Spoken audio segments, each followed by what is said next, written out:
Anak sulung pergoki bukti perselingkuhan suami. Aktris sekaligus komedian Asri Welas akhirnya buka suara terkait perceraiannya dengan sang suami.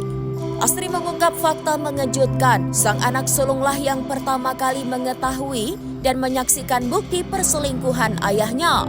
Pernikahan yang telah dibina selama 17 tahun itu resmi berakhir setelah putusan Pengadilan Agama Depok pada 23 Januari 2025.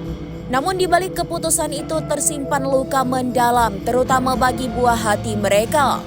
Dirinya tak lagi menangis ketika menceritakan pengkhianatan suaminya.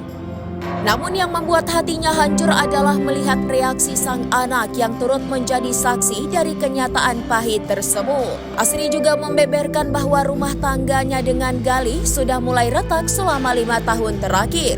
Perbedaan prinsip, kurangnya komunikasi, dan dugaan perselingkuhan perlahan-lahan membuat hubungan keduanya renggang. Ia juga mengungkapkan bahwa bukti perselingkuhan sudah terungkap sejak lama, mulai dari penemuan sisir dan lipstik yang mencurigakan di mobil suami.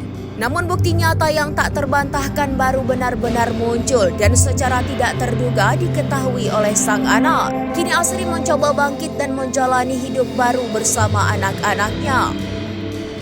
Meski duka itu masih membekas, ia bertekad untuk tetap kuat demi keluarga kecilnya. Download Tribun X sekarang, menghadirkan lokal menjadi Indonesia.